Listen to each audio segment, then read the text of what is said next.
Well, Lindsay was my firstborn, so we did everything together. But when you have a daughter who's not social, it's kind of hard to make friends, so.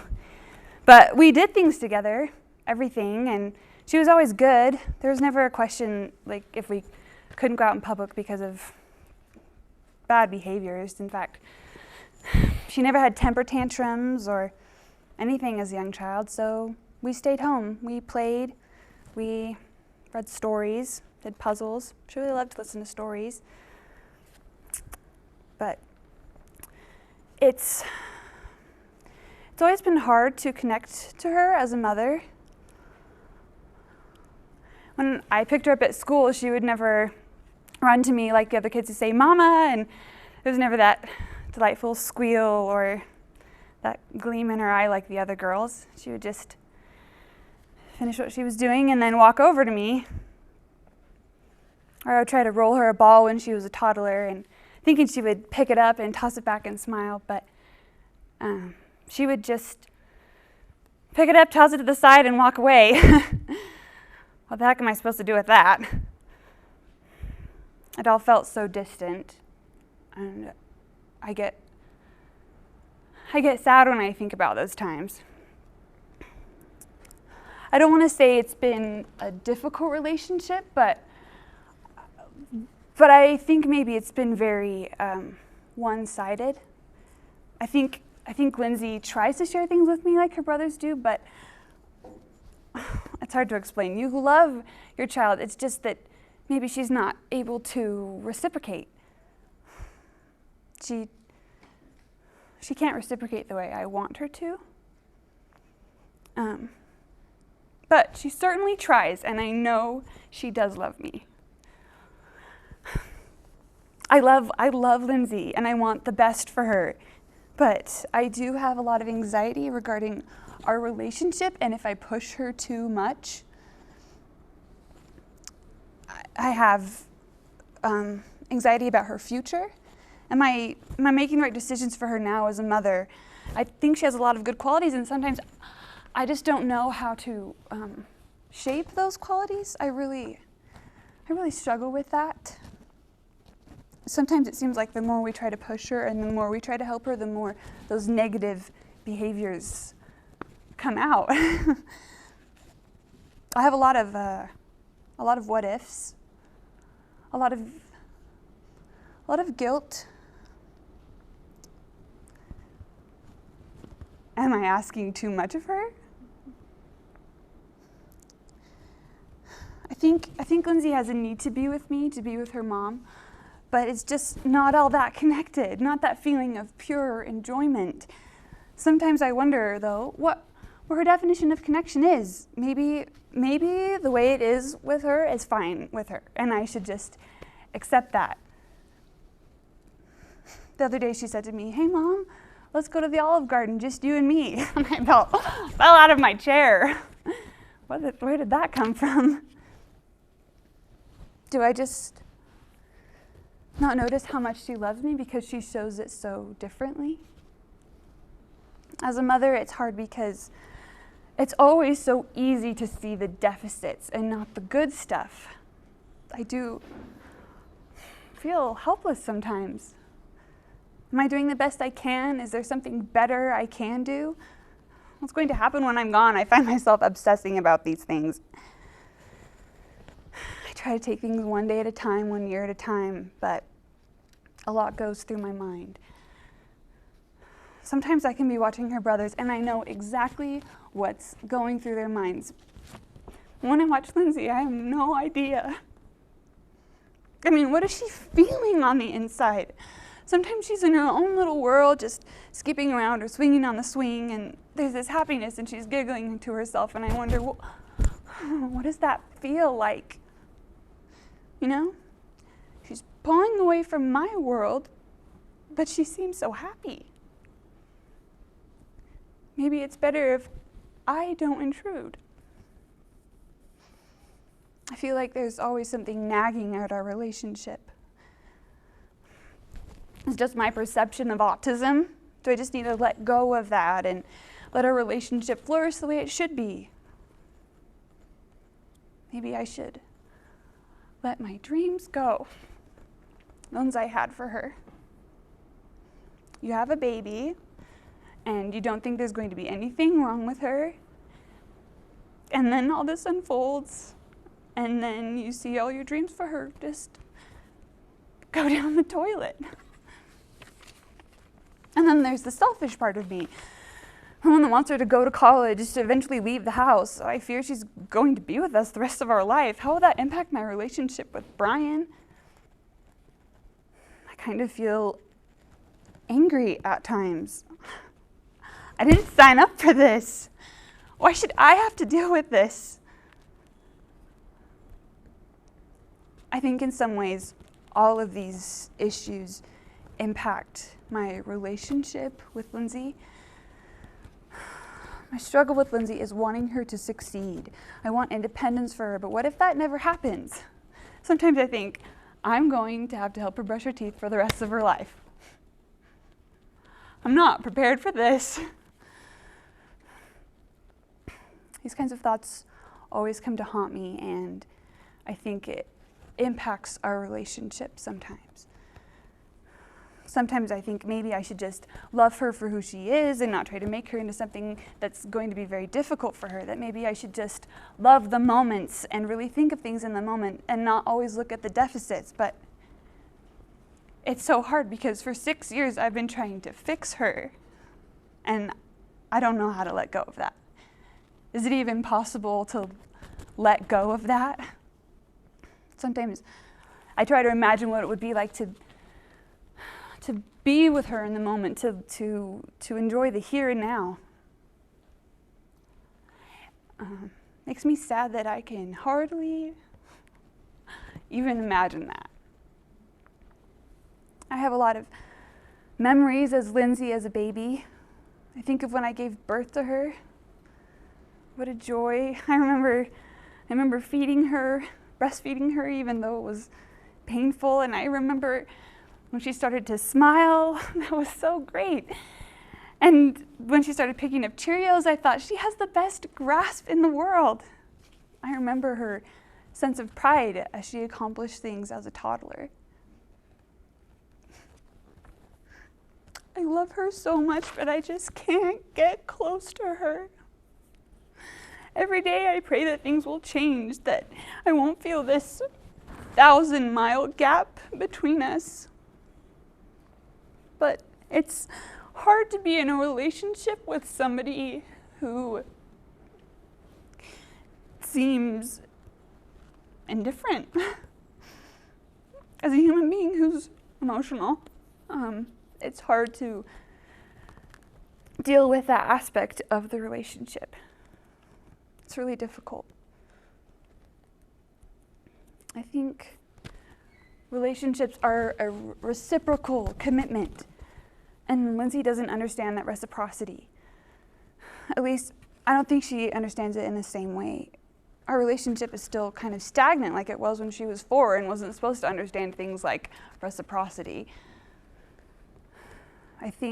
I like to think our relationship will grow. It's more comforting to be hopeful. I'm always hopeful I will reach some sort of peace about all of this. But time will tell. I haven't reached it yet.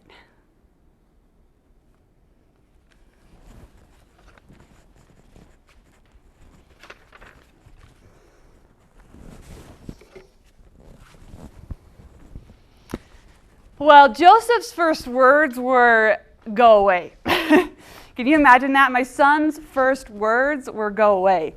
But here's the crazy part. You ready for this? It didn't bother me. I knew that he didn't mean it. It was just because he wanted his mom and I was in the way.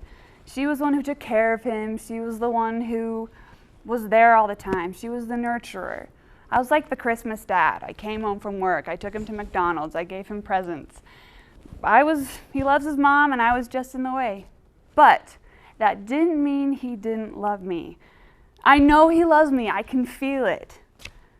But he has autism, and that's He's just not going to show his love in the same way, and I know that. So I don't dwell on it. I never have. When my son was little, we didn't suspect a thing. He was totally normal. He just did stuff like babies do. He sat there on my lap watching TV. If something was going on, I sure didn't know it. The only weird thing was that he didn't like Disneyland. Now, that was strange. What kid doesn't like Disneyland?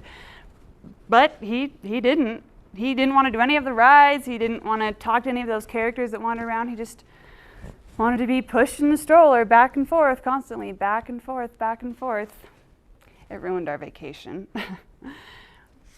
So we didn't find out he was autistic until he was over 3. When we found out, it was by accident.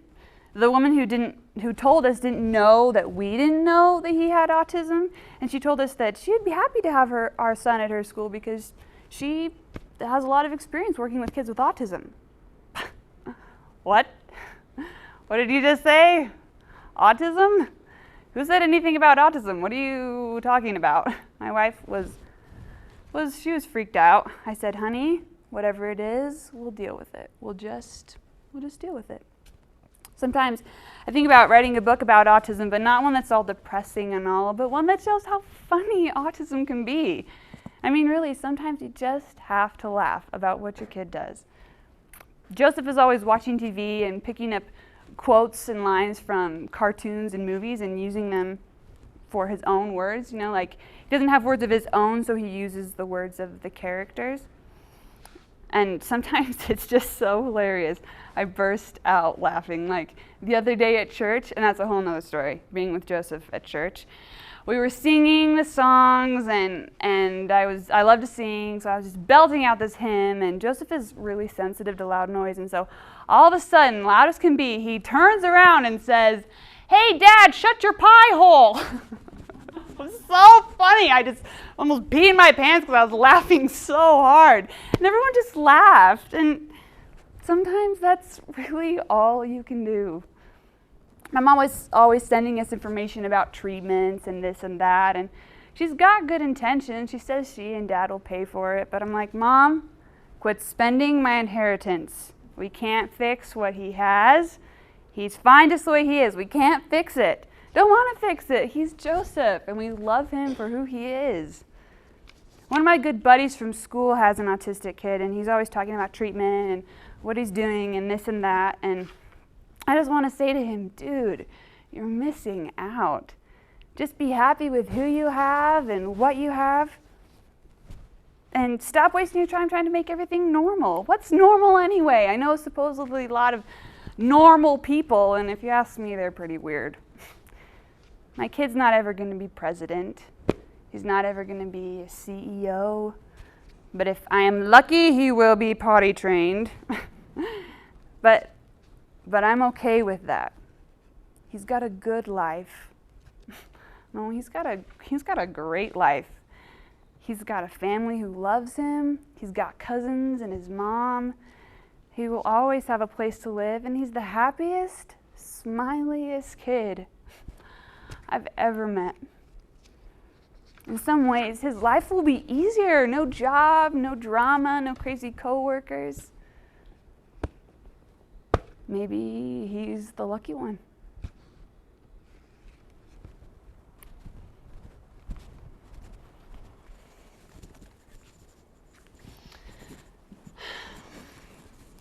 Describe my relationship with Preston? That's easy. I adore him. He's my sunshine. He brings me so much joy.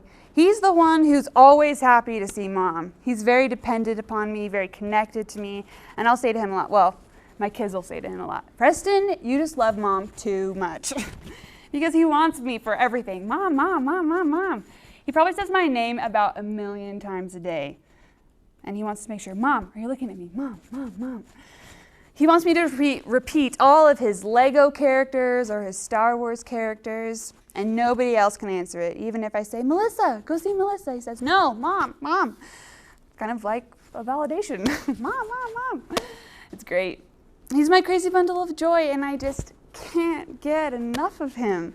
He's 12 years old, and when he wakes up in the morning, he still crawls into our bed and wants to snuggle. He's just my little crazy monkey. Autistic? No way! Okay, well, I know he has autism, but we've always had a bond. It's like he's a part of me, like he's an extension. Like he melds into me. Maybe that's not right, but it's how I feel. I enjoy being around him. I mean, when it's just the two of us, and there are a lot of times when it's just the two of us on a bike ride or going for a walk, and I like to do a lot of outdoor activities, so we just do that a lot. I say, hey, let's go to a coffee shop, and we go to the coffee shop off of I-15. I just feel like he needs to get out of the house because he would sit in front of that computer all day, and he doesn't have a social life, so I have to get him out and moving. We hardly talk at all. We don't really have conversations, like normal conversations. There isn't really any back and forth like with my other kids. But that's okay. That's just Preston. We'll take long car rides together, long bike rides. We just spend a lot of time together. He doesn't really have any friends. I'm his best friend. I don't think he wants any other friends, and I think he's happy that way. He loves his family, his cousins especially. He's always trying to figure out who is connected to who. When his cousins come over, he's always like, okay, that's Rick. Who's Rick's dad? Jim is Rick's dad. Okay, that's Jessica. Who's Jessica's dad? Or, yeah, okay. And I'm Preston, and you're my mom. That's good. So we had a guest one time, and it really confused him. He stayed with us for a while, and Preston just wasn't used to that. Preston's inner circle is his family, and I think those are the only people he really cares about. This boy stayed with us for a while, kind of like a family member, and we took him to Lagoon with us. But Preston didn't want him to go. He said, "You can't come with us, you're not my brother." But one day, he saw the boy crying, and he said, "Mom, he can come with us to Lagoon. I will give him a map, and I will give him some money, and he can come with us." He really cares about people. He just doesn't always understand. But I think he understands what's really important. He understands family, and he understands love. What could be more important than that? I think school is hard for him right now. I don't think it used to be, but I think he hates it now. He tells me it's a dream. This is what he does. He comes home, he goes upstairs to his bedroom, lies down on his bed for about 5 minutes. And then he comes back down and says, "Mom, I just had a dream that I went to school." If it's a dream, it's not so bad, I think. And he hates change. He wants everything to stay the same. When the video store down the street closed last year, oh my gosh, it was the saddest day of his life. He says, "I want to buy a remote control and rewind it. I want the store to come back." There's this whole rewind thing. He wants things not to change. He wants it all to be the way it was. I feel very connected. He's like my little soulmate. I feel like he is a part of me, and maybe it's an extension of me because I feel more protective of him. I feel more sensitive to his needs. When a mom asked me once, "Do you think you love him more than you love your other kids?" I said, I don't think love is the right word, but I do feel more of a protector. I have to protect him more. My other kids are going to grow up and be able to protect themselves someday, but Preston will never be able to. I went on a trip last year, and I had the hardest time being away from him. I thought, I'm going to have so much fun, and I did have a great experience, but I missed him more than anyone else in my family. I mean, I missed my other kids, and I missed my husband, but I knew they were fine, and so I wasn't worried, but I was so worried about what Preston was going to do without me. When I'm away from him, I get so anxious. You know, it's like when you're nursing a baby. Finding the women here. When you're nursing a baby, and you're the only one who can do that for them. When I go on a trip, my husband will say, "Why are you so nervous?" And my other kids will get to the age where they really stop needing me, but I don't think Preston will ever stop needing me. I see us growing old together. Although we've already told our other kids, you get him for the summer. But seriously, after we retire, my husband and I have always dreamed about traveling, and I envision us traveling with him a lot. I want to get a tandem bike we could ride together because I just want him to keep him active and keep him outside and doing things. I just don't want him sitting on the computer all day long and getting... I worry what he's going to do as he turns into an adult and when he's no longer in school. And he could live in a group home, like one that's supervised, but I don't think he'd live anywhere that's not supervised. His reasoning's just not there, so we've always said, when we get a camper or a trailer, we'll have space for Preston. Maybe we'll build in a bunk bed. There will always be a wing for Preston. I don't want him to be lonely, ever.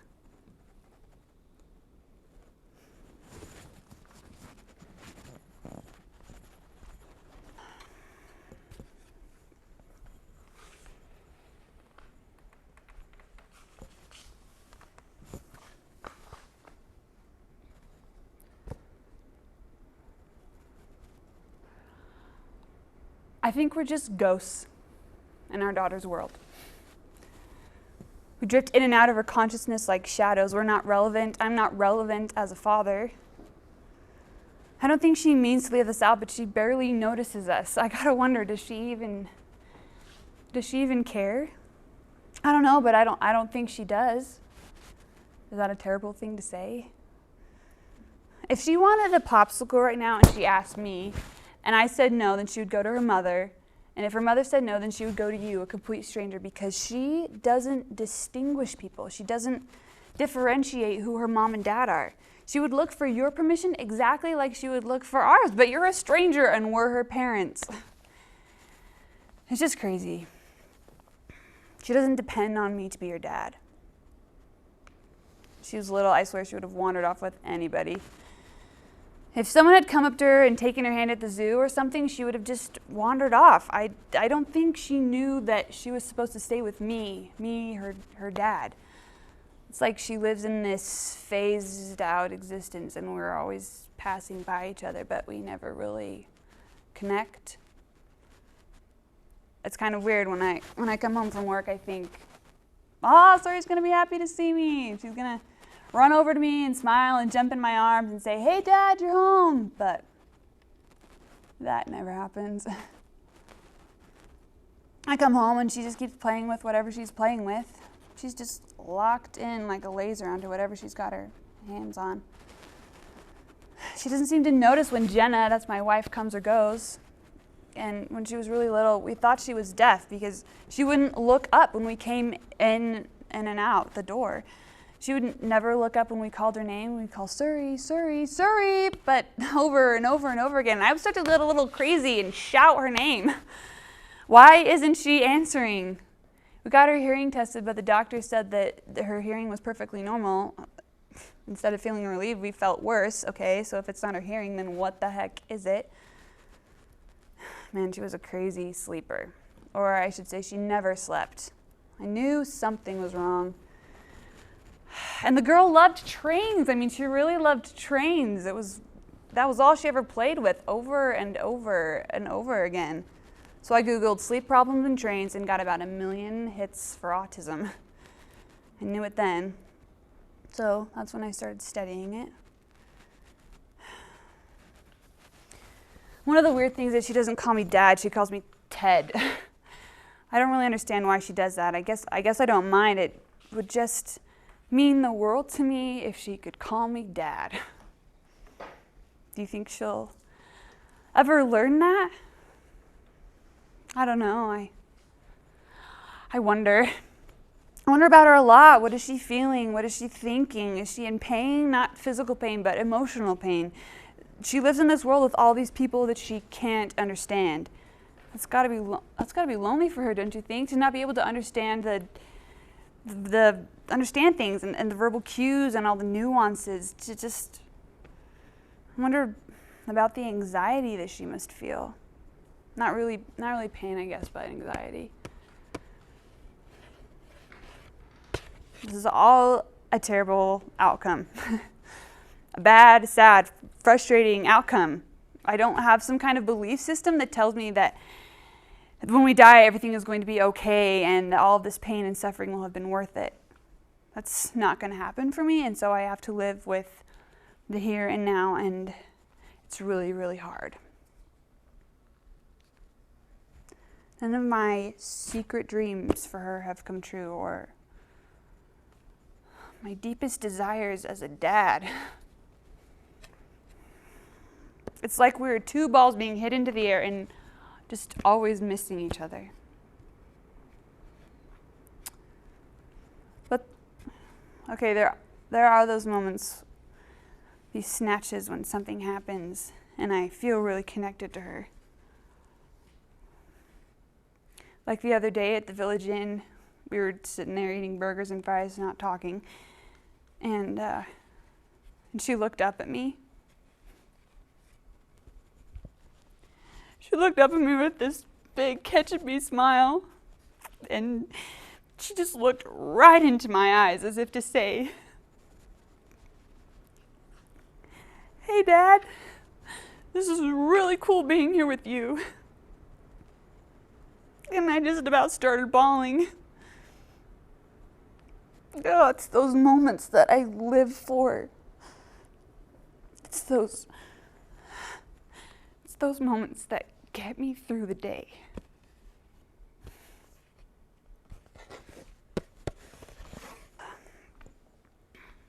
Well, I kept thinking, Jackson's just not connecting the dots. I mean, I couldn't quite put my finger on it, but I could see it. I tell my husband, he's not connecting the dots. Don't worry, he said. He's fine, he always said, but he wasn't fine. He got diagnosed with autism when he was 4, and now I know I was right. There's something different about him from the start.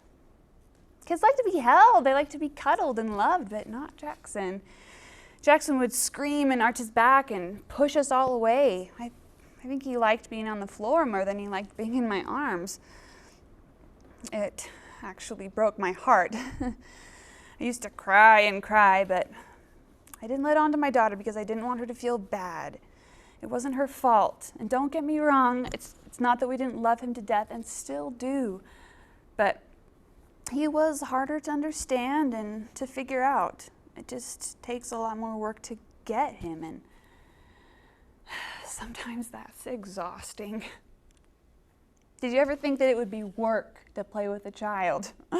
Seems like the most natural thing in the world, doesn't it? But with Jackson, I just couldn't get him to play with me. There we are, sitting on the floor with the balls or the marble tower, and he would just ignore me.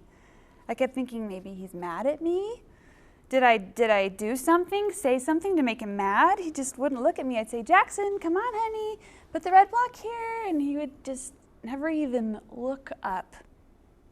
It was like he was locked into his own little world, humming away. He never stops humming. Like I wasn't even there. Playing felt like drudgery. He came over to my house every Saturday morning, and instead of feeling like Grandma Fun Day, it started to feel like Grandma Drudgery Day. Gosh, I feel terrible, just terrible saying that, but I shouldn't feel that way about my grandson, but I know it's not his fault. Goodness, I don't blame him. I just want to feel closer to him. I'm this huggy, touchy-feely person, and if my grandkids gets hurt, one of my grandkids gets hurt, I want to scoop him up in my arms and make everything better, you know? I remember one day something knocked something over and made this really loud noise, and Jackson started to scream, and the first thing I wanted to do was pick him up and tell him it's okay, but when I tried to do that, Jackson got mad. He said no and pushed me away. He went down to his room and got his Silky and sat on the bed. He just sat on the bed holding his Silky. He was about 3 at the time, and I thought, no, nuh-uh.